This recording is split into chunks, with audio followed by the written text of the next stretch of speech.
नमस्कार दोस्तों, simplicity of law channel पे आपका स्वागत है। आज हम संविदा अधिनियम 1872 के सेक्शन 11 एंड 12 को पढ़ने वाले हैं। इस धारा के अंतर्गत यह बताया गया है कि संविदा करने के लिए कौन से व्यक्ति सक्षम है। कॉम्पिटेंसी की बात बताई गई है कि किन लोगों के द्वारा संविदा किया जा सकता है और उसे लॉ द्वारा रिकॉग्नाइज किया जाएगा। क्या एक छोटा सा बच्चा भी संविदा कर सकता है? और कौन से लोग संविदा करने के लिए योग्य नहीं हैं? इन सारे बातों को हम आज अपने इस लेक्चर में समझने का प्रयास करेंगे। तो आइए इस लेक्चर को शुरू करते हैं। सबसे पहले सेक्शन 11 में बताया गया है कि संविदा करने के लिए कौन से लोग कॉम्पिटेंट हैं, सक्षम हैं। तो धारा 11 के शब्दों को पढ़ते हैं कि हर ऐसा व्यक्ति संविदा करने के लिए सक्षम है जो उस विधि के अनुसार जिसके वह अध्ययधीन है प्राप्तव्य हो और जो स्वस्थ चित्त हो और किसी विधि द्वारा जिसके वह अध्ययधीन है संविदा करने से निर्हित न हो। यह बेयर एक्ट की लैंग्वेज थी और बेयर एक्ट की लैंग्वेज ऐसी ही होती है। इसे मैं स्पष्ट कर देना चाहता हूं कि हर व्यक्ति संविदा कर सकता है, संविदा करने की उसे अधिकार मिले हुए हैं यदि वह उस लॉ के अंडर जिसके द्वारा वह गवर्न हो रहा है, संचालित हो रहा है, उस विधि के अनुसार यदि वह वयस्क हो चुका है और वह साउंड माइंड का है, स्वस्थ चित्त है, मानसिक रूप से स्वस्थ है और उसी लॉ के अंतर्गत जिसके द्वारा वह गवर्न होता है संविदा करने से डिसेबल घोषित नहीं किया गया है, रोका नहीं गया है, वर्जित नहीं किया गया है। तो यह 3 प्रकार के लोग संविदा करने के लिए सक्षम हैं। यदि वह वयस्क हैं, यदि वे स्वस्थ चित्त के हैं और विधि द्वारा वर्जित नहीं किए गए हैं। अर्थात इसको दूसरे दृष्टिकोण से देखा जाए तो धारा 11 यह बताता है कि निम्न व्यक्ति संविदा करने में सक्षम नहीं है। अवयस्क संविदा नहीं कर सकता है, विकृत चित्त व्यक्ति अनसाउंड माइंड संविदा नहीं कर सकते हैं और ऐसे व्यक्ति जिन्हें विधि द्वारा विशेष रूप से संविदा करने के लिए अक्षम घोषित किया गया है, डिसेबल घोषित किया गया है, वे लोग भी संविदा नहीं कर सकते हैं। अब आइए थोड़ा डिटेल में समझते हैं कि अवयस्क अगर संविदा नहीं कर सकता है तो उसके संविदा की प्रकृति को समझ लेते हैं कि यदि अवयस्क ने संविदा कर दिया तो क्या होगा। और हम जानते हैं कि भारत में कोई भी व्यक्ति 18 वर्ष की आयु जब तक पूरी नहीं करता है वह वयस्क नहीं माना जाता है। यह ऑर्डिनरी वे में है, परंतु जब किसी कोर्ट द्वारा उसका कोई गार्डियन नियुक्त किया जाता है तब वह व्यक्ति उस समय वयस्क होता है जब वह 21 वर्ष की उम्र पार कर लेता है। अगर कोर्ट द्वारा कोई गार्डियन नहीं नियुक्त किया गया है तो वह 18 वर्ष की आयु में वयस्क हो जाता है, अदरवाइज 21 वर्ष की आयु में वह वयस्क होता है।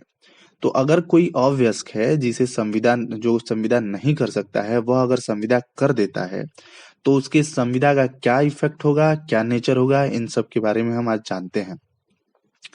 तो अवयस्क के करार की प्रकृति को देखते हैं। भारत में ऐसा कोई भी सांविधिक उपबंध स्टैट्यूटरी प्रोविजन नहीं है जो इस बात का स्पष्ट उल्लेख करता हो कि अवयस्क के द्वारा किया गया करार शून्य है या शून्यकरण। या भारत के किसी भी स्टैट्यूट में नहीं लिखा गया है कि यदि अवयस्क कोई करार कर दे तो वो वॉइड है या वॉइडेबल है, शून्य है या शून्यकरण यह है।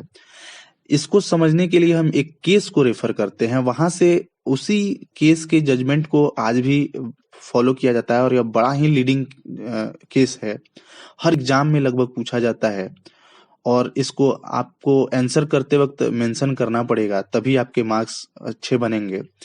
तो केस का नाम है मोहरी बीवी बनाम धर्मोदास घोष।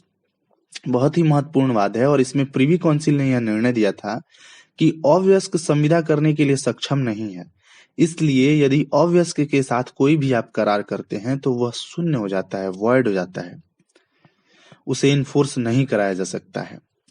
इसी को इंडिया में भी किया जाता है।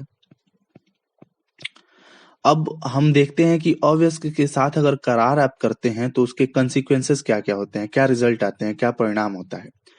तो मुख्य रूप से 3 कंसीक्वेंसेस को देखते हैं। पहला, अवयस्क पर विबंधन नहीं लागू होता। लॉ ऑफ स्टॉपल जो है अवयस्क पर लागू नहीं होता। लॉ ऑफ स्टॉपल का मतलब है कि यदि आप कोर्ट में कोई बात कहते हैं तो उस बात पर आपको खरा उतरना होगा। उस बात से आप पलट नहीं सकते हैं, आपको उस बात को से बदलने नहीं दिया जाएगा। लेकिन अवयस्क के संबंध में ऐसा नहीं है, लॉ ऑफ स्टॉपल इन पर लागू नहीं होगा। यदि कोई अवयस्क अपनी आयु के बारे में झूठा आश्वासन देकर झूठा कथन करके संविदा करता है और उसके बाद वह कहता है कि वह संविदा करते समय अवयस्क था, पहले कहता है मैं व्यस्क हूँ, झूठ बोल के संविदा कर ले, और बाद में कहे कि वह संविदा करते समय तो व्यस्क था ही नहीं, अव्यस्क था, तो उस पर लॉ ऑफ स्टॉपल लगा के, विबंधन का सिद्धांत लगा के उसे यह कहने से नहीं रोका जा सकता है कि संविदा के समय वह अव्यस्क नहीं था, और यह दलील पेश कर सकता है वह कि संविदा के समय वास्तव में अव्यस्क था, इसलिए संविदा को शून्य ठहरा दिया जाए। दूसरा कंसिक्वेंसेस ये होता है कि अव्यस्क पर जो है वो अपकृत विधि में भी कोई दायित्व तो नहीं होता है। मतलब संविदा के खंडन के लिए तो कोई दायित्व तो है ही नहीं, संविदा का पालन उससे नहीं कराया जा सकता है। टॉर्ट में भी, लॉ ऑफ टॉर्ट में भी उस पर कोई लायबिलिटी नहीं होती है। तीसरा है प्रत्यस्थापन। यदि कोई अवयस्क अपनी आयु के बारे में झूठ बोलकर कुछ माल या संपत्ति प्राप्त करता है तो तब जब ऐसी वस्तुएं उसके कब्जे में है वापस ली जा सकती हैं, इसे प्रत्यस्थापन का सिद्धांत कहते हैं। इसे और क्लियर समझ लीजिए कि यदि कोई अवयस्क जो है वो झूठ बोलकर कुछ माल या संपत्ति प्राप्त कर ले, और यदि उसके पास से उस संपत्ति की पहचान हो जाए, धनराशि के संबंध में नहीं कहा जा रहा है, संपत्ति के संबंध में कहा जा रहा है। सपोज करिए कि मेरा पेन किसी अवयस्क ने जो है झूठ बोलकर संविदा के अंतर्गत प्राप्त कर लिया है और मैं अपनी पेन की पहचान कर सकता हूं, तो न्यायालय मुझे वह पेन वापस करा सकता है। तो इस प्रकार हमने देखा कि अवयस्क के साथ अगर करार करते हैं तो वह मोहरी बीबी बनाम धर्मोदास घोष के वाद के पश्चात प्रिवी काउंसिल के दिए गए निर्णय के बाद से वह शून्य प्रकृति का होता है, और अवयस्क के करार के 3 परिणाम होते हैं। लॉ ऑफ स्टॉपल लागू नहीं होता है अवयस्क पर, लॉ ऑफ टॉर्ट में भी कोई लायबिलिटी नहीं होती है अवयस्क की, और प्रत्यस्थापन का सिद्धांत पालन करना होता है। भारत में भी यही स्थिति है। फिर हम देखते हैं कि दूसरा व्यक्ति संविदा करने के लिए सक्षम नहीं है, वह है विकृत चित्त व्यक्ति, अनसाउंड माइंड। जैसे धारा 11 के अंतर्गत संविदा करने के लिए वयस्क होने के साथ स्वस्थ चित्त होना भी आवश्यक है। संविदा अधिनियम की धारा 12 में जो है वह स्वस्थ चित्त व्यक्ति के बारे में बताया गया है।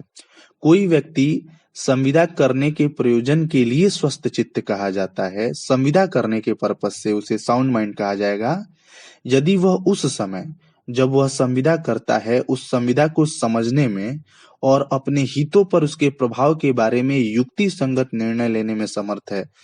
अगर कोई व्यक्ति जो है हमेशा पागल है या वो कुछ भी समझता नहीं है, लेकिन संविदा करते समय यदि वह क्या संविदा कर रहा है इसको समझ लेता है और उस संविदा से उसके हितों पर क्या प्रभाव पड़ने वाला है, उसे क्या फायदा होने वाला है, क्या नुकसान होने वाला है, इन बातों को समझ लेता है, तो लॉ उसे साउंड माइंड मानती है। भले से वो बाद में दिन भर या हमेशा के लिए अनसाउंड माइंड रहे, लेकिन संविदा करते समय संविदा को समझ लेता है और उसका अपने हितों पर पड़ने वाले प्रभाव को समझ लेता है, तो वह सेक्शन 12 के अंतर्गत साउंड माइंड पर्सन माना जाता है।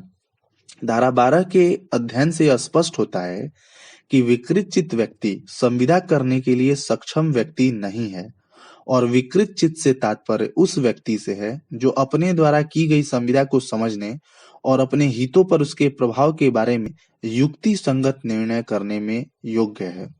जो व्यक्ति प्रायः विकृत चित्त का है किंतु कभी कभी स्वस्थ चित्त का हो जाता है, मैंने बताया आपको कि हमेशा वो विकृत चित्त ही रहता है, माइंड में नहीं रहता है, लेकिन कभी कभी वो साउंड माइंड हो जाता है, स्वस्थ चित्त का हो जाता है, तो वह उस समय संविदा करने के लिए योग्य हो जाता है जिस समय वह स्वस्थ चित्त का है।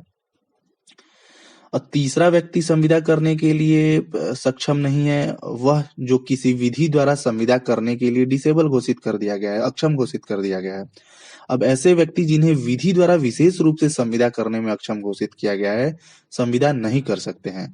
इसे एक उदाहरण के द्वारा समझ सकते हैं कि सपोज करिए कोई एक व्यक्ति है जिसे न्यायालय ने दिवालिया घोषित कर दिया है, तो वह संविदा करने के लिए अक्षम हो जाता है। परंतु परंतु यदि न्यायालय उसे दिवालियापन से उन्मुक्त कर देता है, तो उसकी अक्षमता समाप्त हो जाती है और वह फिर संविदा कर सकता है। तो आई होप कि आज का लेक्चर आपको समझ में आया होगा। आज के लेक्चर में हमने सेक्शन 11 को देखा कि संविदा करने के लिए सक्षम कौन से लोग हैं, और उसके बाद हमने सेक्शन 12 को देखा जिसमें विकृत चित्त व्यक्ति कौन है और वो संविदा कर सकता है या नहीं, इसको भी हमने देखा। और तीसरा देखा हमने कि विधि द्वारा संविदा करने के लिए किसी को अगर डिसेबल कर दिया गया है तो वह भी संविदा नहीं कर सकता है, परंतु यदि उसकी डिसेबिलिटी समाप्त हो जाती है तो वह संविदा करने में सक्षम होता है। तो आई होप कि मैंने बहुत आसान शब्दों में आपको समझाने का प्रयास किया और आप इसे कंसंट्रेशन के साथ सुनिए। अगर एक बार नहीं समझ में आता है तो फिर से सुनिए, हेडफोन लगा के सुनिए ताकि कंसंट्रेशन बना रहे। और आपके कोई भी क्वेरीज हो तो कमेंट सेक्शन में जरूर डालिए। तो आज के इस लेक्चर में बस इतना ही। कल मिलेंगे फिर एक नए टॉपिक के साथ। सिंप्लिसिटी ऑफ लॉ चैनल पर बने रहिए, इसे लाइक शेयर एंड सब्सक्राइब करिए और बेल आइकन दबाना न भूलें ताकि कोई भी लेक्चर मिस न होने पाए। Thank you, have a nice time.